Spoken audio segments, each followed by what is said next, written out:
Actually, wait. About the Jesus thing. I'm just making a comparison because you all are coming after me and doing a whole witch trial thing. And I'm like, can you stop and think for a second? Before you just go, label, attack.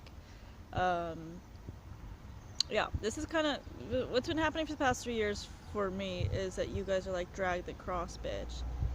But I'm kind of like, nah, I don't really want to. And you're like, we're gonna whip you. And I'm like, well, okay, but I still don't want to drag it. It's heavy. You know, it's, my back hurts, and I just don't want to drag it. And you're like, you just want me to get myself up on the crucifix, and I don't want to do it. So, and then you're sitting there like, yeah, yeah. So, and then also, you know, the most, for me, not that I read the whole thing, but I did read part of it. The most honest part of the entire Bible is when he goes, why hast thou forsaken me? I really appreciated that they wrote that down, because that's the most honest point in the Bible, where he's like, what the fuck, God? And I always wanted that for him too. Like, yeah, what the fuck? Like, what was he supposed to learn? He did everything right. Like, what the actual fuck? Pisses me off. And, you know, I'm sure as he was dragging the crucifix, he wasn't like, oh, that's Susan, she was nice. I'm glad I met Bob the other day. Like, no, man, that shit pisses you off. And so, if you're wondering, that's just kind of normal. And they're like, oh, yeah, you know, God sacrificed his only son. I'm like, well, I bet Jesus didn't feel like pretending a family reunion for a few hundred years. I was like, I'm not talking to that. That's really his dad. I'd be like, you're fucked up, Dad. That's mean. That's mean. I know it's for other people to learn a lesson, but damn, dude, take it out on him. Like, oh man, I don't know. It just doesn't rub me the right way. I just don't like this situation.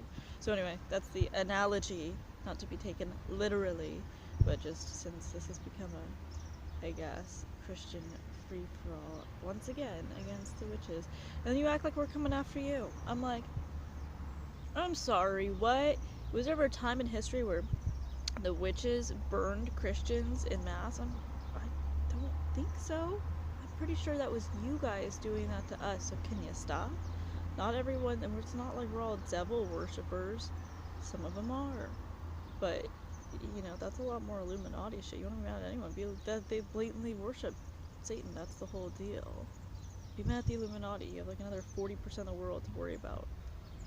Get off this fucking witch hazing, dude. You don't understand what you're talking about. You're like, this is demonic and the Bible says, yeah, well, I got news for you. Jesus didn't say that. Jesus didn't say any of that shit. And if he's hanging out with people in the woods and doing magic, he's a fucking witch. Yeah, so be a little open-minded to the reality that it's just some jackass with a pen that like had a wet dream about his neighbor Susan and was like, oh, her specter, and decided to write a little note, and it might not be correct. That's why I'm like, be very wary about taking things too literally from the Bible, because they had like God knows how many writers. Okay, so just be a little open-minded to that. It's not a sacred book. I'm not saying it's not important lessons. I'm just saying don't take everything as absolute truth, because it had so many writers and a lot of it was after the fact. That's all.